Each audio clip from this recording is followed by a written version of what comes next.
Palmolive Soap, your beauty hope, and Luster Cream Shampoo for soft, glamorous, caressable hair bring you Our Miss Brooks, starring Eve Arden.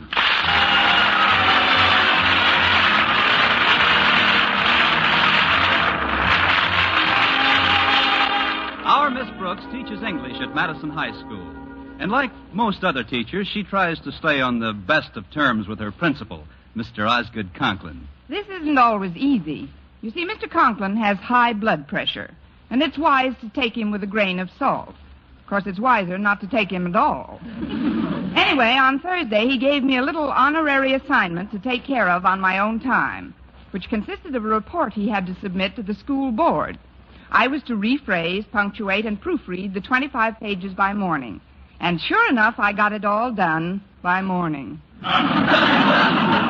In fact, when Mrs. Davis, my landlady, awakened me, I had been sleeping like a baby for over 20 minutes. All upset, dear. What's the trouble? Nightmare? No, daymare. I was up all night with some extra work Mr. Conklin gave me. Oh. Well, I guess you can use the extra money that goes with it. Money? What money? Surely there must be some compensation for working away from the school. Oh, there is, Mrs. Davis. The satisfaction of a job well done, the thrill of helping my colleagues in their time of need, and the gratification that comes with the knowledge that I've assisted my superior officer on the battlefield of life. And you know something else, Mrs. Davis. What, Connie? The next time I work at home, it'll cost him a fin. Well, remember this, dear. Money won't buy back your health and good looks once they've gone. If I were you, I'd flatly refuse to do any extra work at all. Oh, but I can't do that. Mr. Conklin's my principal. That doesn't give him the license to make a beast of burden out of you. Why, for 2 cents, I'd advise you to quit. And if I had 2 cents, I'd take your advice. No, Mrs. Davis, even a beast of burden has to earn oat money. Well, hurry with your shower, Connie. I've got a nice breakfast all planned for you. Oh, I won't have time for breakfast today, Mrs. Davis. Walter Denton's taking me to school in his car so I can get this report to Mr. Conklin. What's the matter with your car, Connie? I had a little trouble with the steering wheel. What kind of trouble? It came off.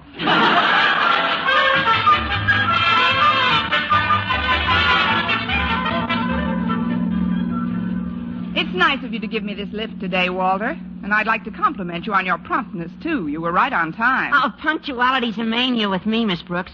Besides, if I wasn't on time, you'd let some other kid pick you up. Like I always say, the early bird catches the worm. Well,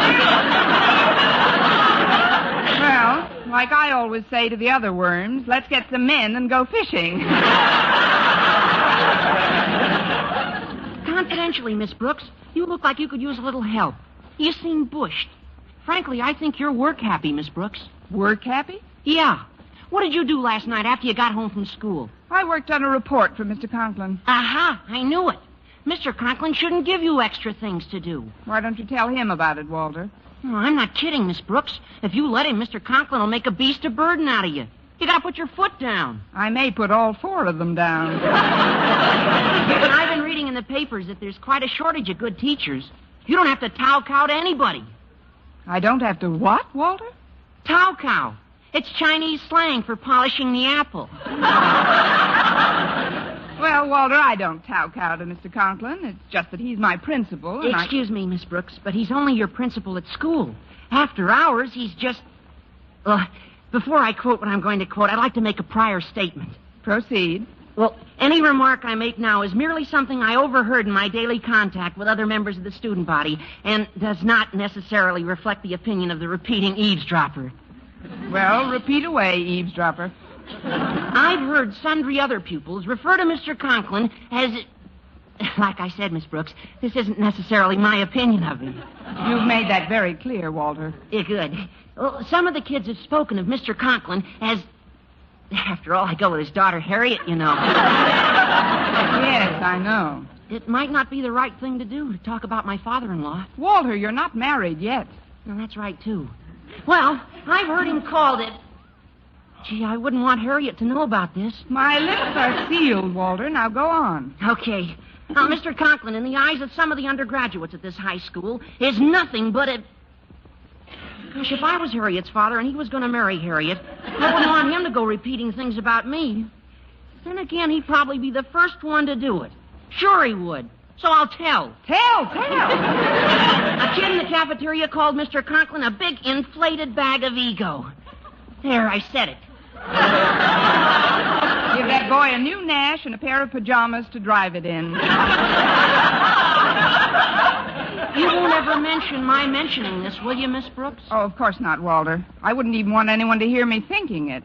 Mr. Conklin may be rather a disciplinarian, but he does have quite a job on his hands, too. Running a high school these days is difficult work. Now, just between you and me, Walter. Yes? How would you go about deflating a big bag of ego? Well, the first thing I'd do is not let him think I was afraid of my job. I'd walk in with whatever work I'd done for him last night, throw it on his desk, and say, there you are. That's the last work I do outside of my regular school duties. Take it or leave it, Buster. Well, that sounds like sterling advice, Walter, but there's just one more thing I'd like to ask you. What's that, Miss Brooks? If Buster decides to leave it, Yeah? where's the nearest local of the Beasts of Burden Union?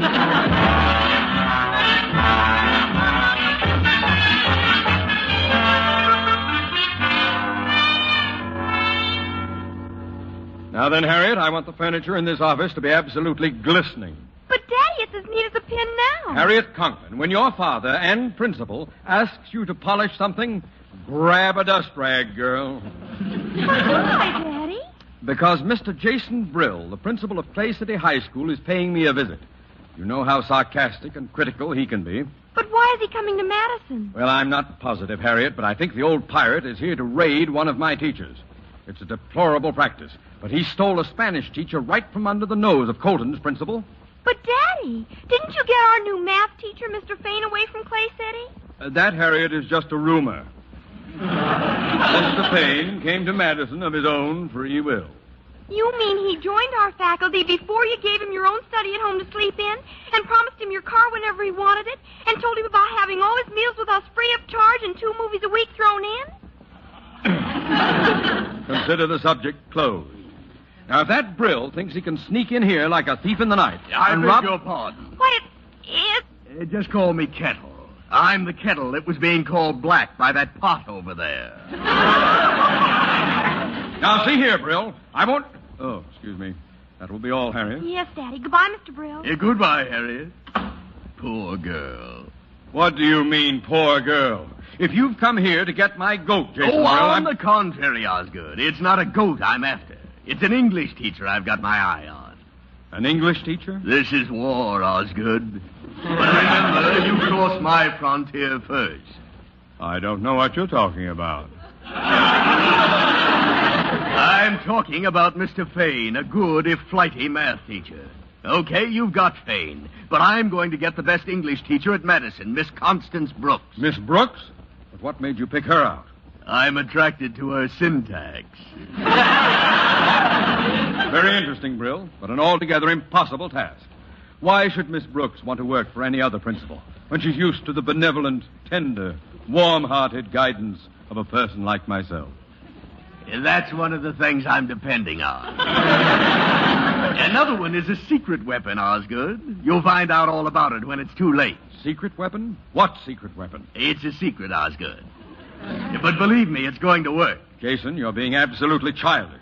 There isn't the remotest possibility of Miss Brooks making any such ridiculous change as you suggest. There isn't, Dad. No, there isn't. Hey, look, Osgood, I don't want to be an old I told you so. But that's just what they said right before Jack Benny switched to CBS.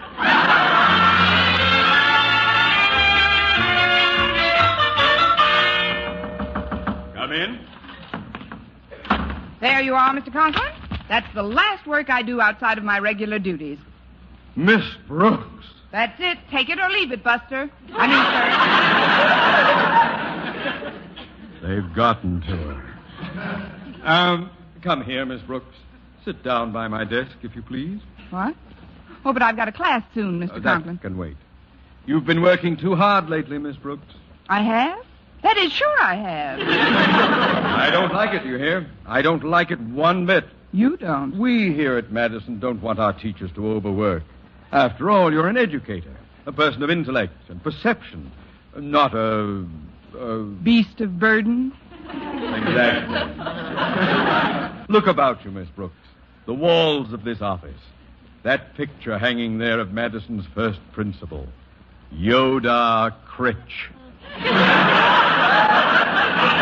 He certainly was. There's more to a school than the people in it. There's tradition.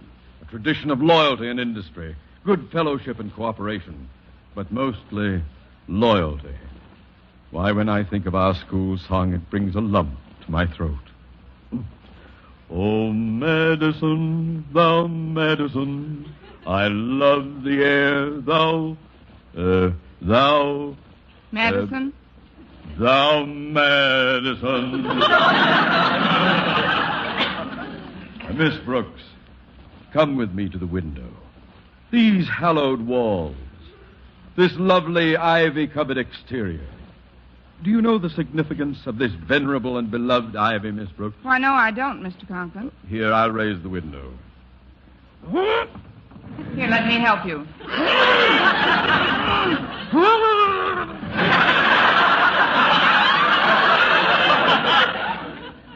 It's caught in that scummy ivy.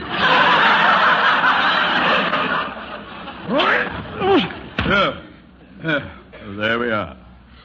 Now look, Miss Brooks. Look at this beautiful campus. As far as the eye can see, green grass. Now, there's one thing I want you to do before you do anything else. No. What? No, I won't do it. Won't do what? I absolutely refuse to mow that lawn.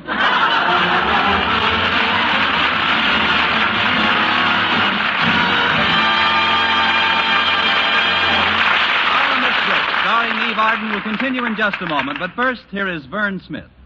The makers of Palmolive soap are giving away $100,000 in prizes. First prize, $49,000, plus over 4,900 other cash prizes in the Big 49 Gold Rush Contest. Hundreds will strike it rich in this exciting Gold Rush Contest. One of them may be you. It's easy to enter. Just finish this sentence in 25 additional words or less. I like Palmolive soap because. That's all. Just 25 words or less to finish the sentence, I like Palmolive soap because.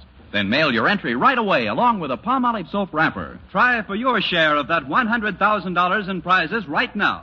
Your chance of winning $49,000 is as good as anyone's. Get entry blank with complete rules from your dealer or write your completed sentence on plain paper. Include your name and address and dealer's name and address. Mail with one Palmolive soap wrapper for each entry to Gold Rush Contest, Box 49, New York 8, New York. You better write that down. Gold Rush Contest, Box 49, New York 8, New York.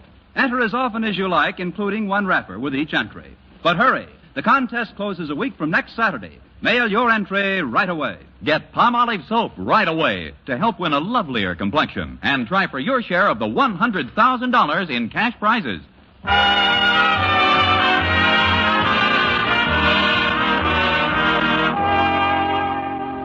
Well, Mr. Conklin not only canceled all extracurricular work for me, but as we stood by the window looking across the campus, he actually bent over backwards to be courteous and sweet. Of course, he didn't bend over quite far enough. But it was a surprise to see him acting so human. Although I couldn't understand the reason for this unaccustomed solicitude, I didn't let it spoil my appetite.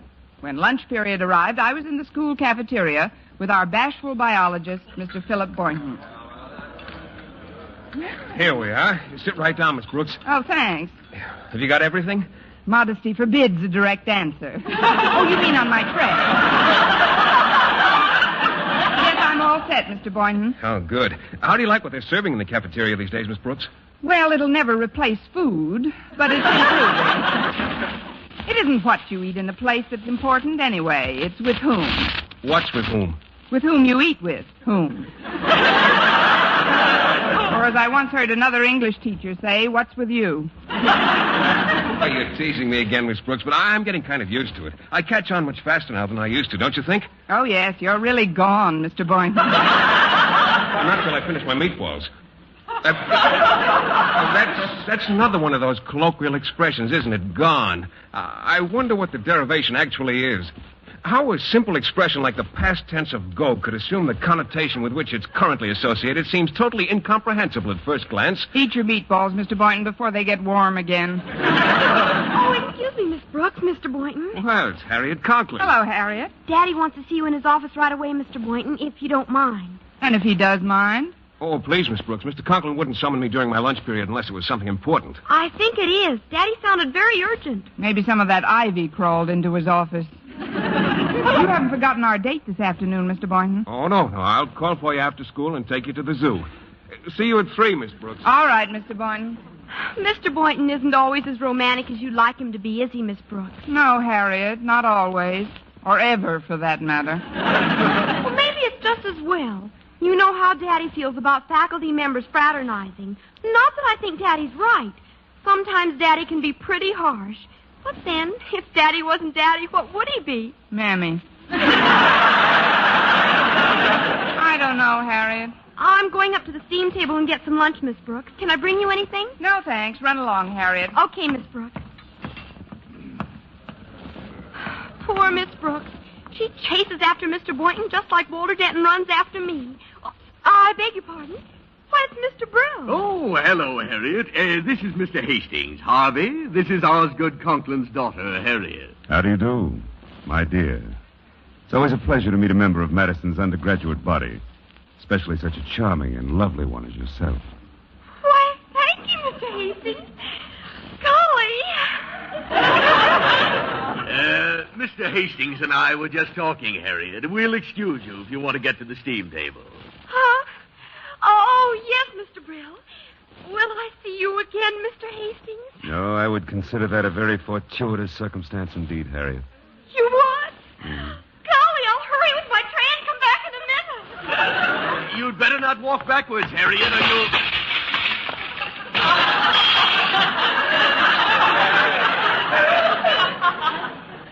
She did. Hastings is marvelous. You've got something that makes women drop whatever they're doing and concentrate on you. Oh, I don't know, Mr. Brill. I just try to be pleasant to everyone. Uh-huh. Well, you keep it up. We'll have Connie Brooks in our English department in no time.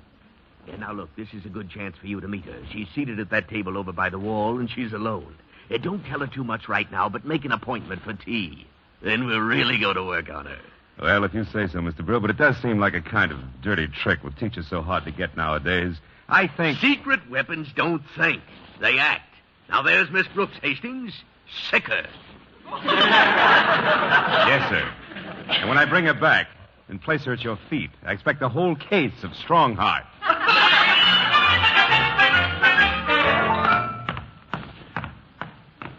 Oh, I beg your pardon, Miss Brooks, but may I introduce myself? What?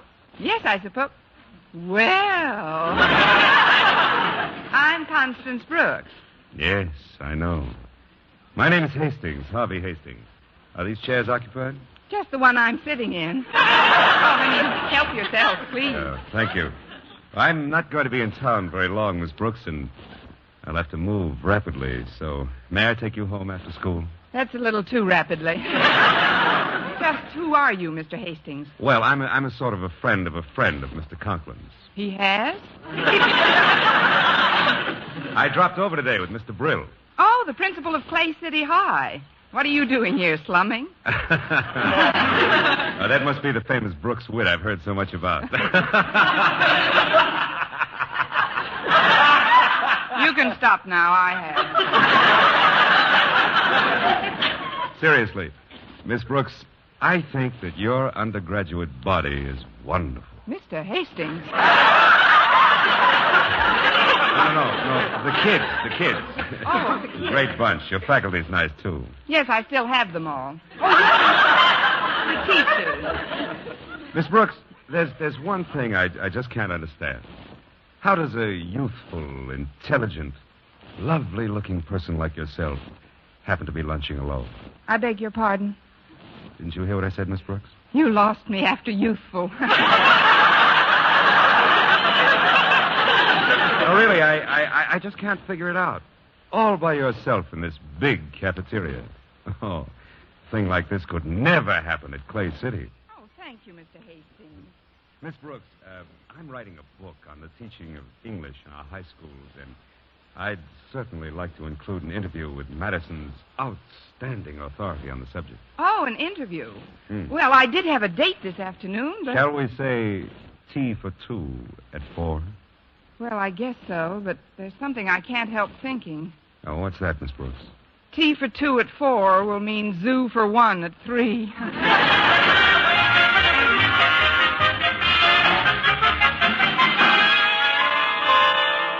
And that's why I've summoned you to my office, Mr. Boynton. Jason Brill and his secret weapon must be stopped. You've got to make Miss Brooks stay on at Madison. But why me, Mr. Conklin? You know how timid I Well, am. you've got to get over it, boy. You like Miss Brooks, don't you? Oh, yes, sir, but what about your stand on fraternization? I've reversed it as of now. Look, Boynton, all you have to do is act the way you really feel. Or better yet, the way you've seen other people act. What do you mean, Mr. Conklin? Well, you've seen leading men on the screen, haven't you? Humphrey Bogart in Knock on Any Door, Errol Flynn in Don Juan. No, sir, I haven't seen those. Oh, well, what's the last movie you did see? The last movie I saw was called, I believe it was called Aerosmith. I don't go to movies much, Mr. Conklin. You see, I'm more of a radio fan. I listen to those mystery programs a lot. Mystery programs, eh? Well, that's just as good. According to my wife and daughter, those private detective fellows are as attractive as any of the movie stars. Now, why don't you act like one of them when Miss Brooks comes around? Me? Act like a private eye? Certainly. From what I hear, most of them merely sit behind a desk until some beautiful girl comes in. Then they open the drawer, take a big drink, and then they say, "Come on, babe, we're going on a caper." Whatever that is. Well, I won't take no for an answer, Boynton. You've got to do it. Well, Mr. Conklin... It's for Madison, boy.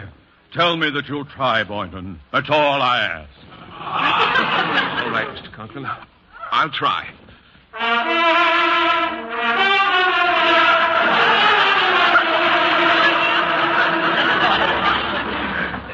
Come in.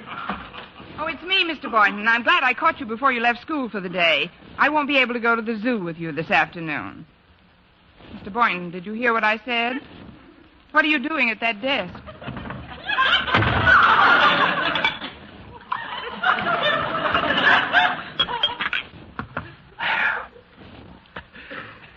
Park the frame, baby.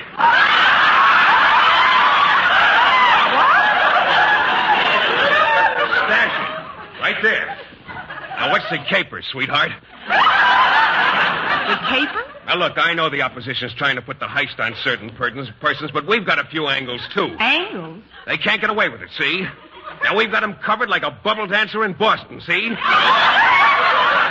that comes right from Mr. Big, see?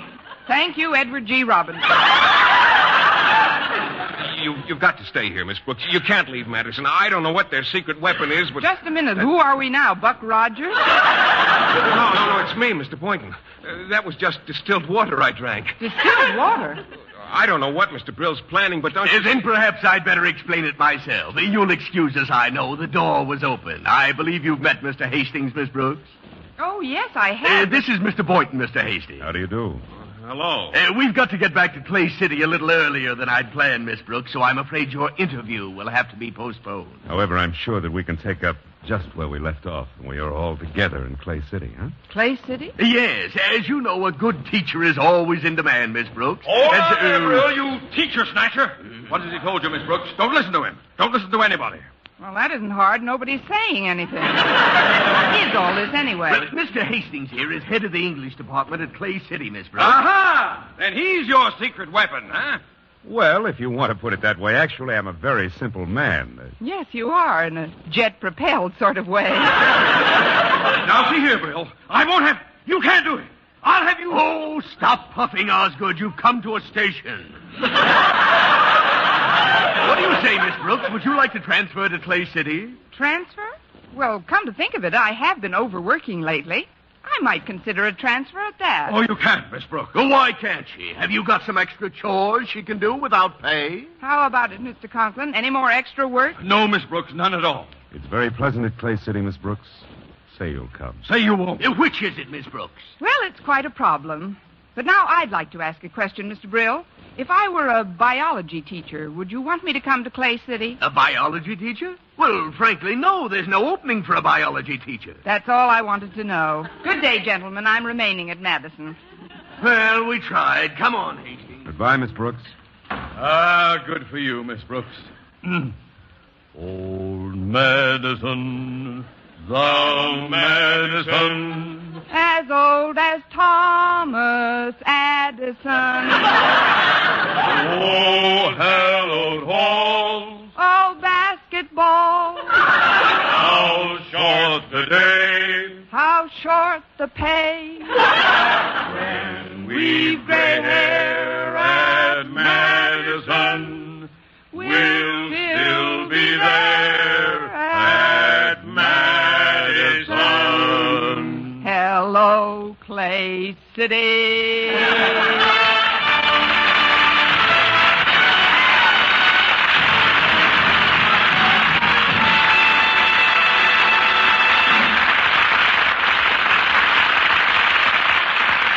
Eve Arden as our Miss Brooks returns in just a moment, but first... Dream girl, beautiful luster cream girl. Tonight, show him how much lovelier your hair can look after a Luster Cream shampoo. Only Luster Cream brings you Kay Daumit's magic formula blend of secret ingredients plus gentle lanolin. Gives loveliness lather even in hardest water. Glamorizes your hair as you wash it. Luster Cream. Not a soap, not a liquid, but a dainty cream shampoo. Leaves hair fragrantly clean, free of loose dandruff, glistening with sheen. Soft, manageable. Gives new beauty to all hairdos or permanents. 4-ounce jar, $1. Smaller sizes, either tubes or jars. Tonight, try Luster Cream shampoo and be a... Dream girl, beautiful luster cream girl. You owe your crowning glory to a luster cream shampoo. And now, once again, here is our Miss Brooks. Well, Mr. Conklin finally left us all alone in Mr. Boynton's laboratory. Oh, gosh, Miss Brooks, you sure had me worried. Were you really afraid I'd leave, Mr. Boynton? Oh, sure, I couldn't even talk. I was so nervous. You didn't get much of a chance. But now that we're alone, Mr. Boynton, is there anything else you want to say to me? Yes, Miss Brooks, there is. What? If we don't hurry, we'll be late for the zoo. Where are you going, Miss Brooks? What are you doing at my desk?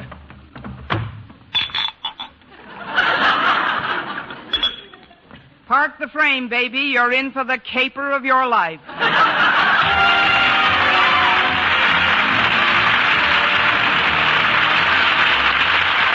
Next week, tune into another Our Miss Brooks show brought to you by Palmolive Soap, Your Beauty Hope, and Luster Cream Shampoo for soft, glamorous, caressable hair. Our Miss Brooks, starring Eve Arden, is produced by Larry Burns, written and directed by Al Lewis, with music by Wilbur Hatch. Mr. Boynton is played by Jeff Chandler. Mr. Conklin by Gale Gordon. Others in tonight's cast were Jane Morgan, Dick Crenna, Gloria McMillan, Gerald Moore, and Frank Nelson.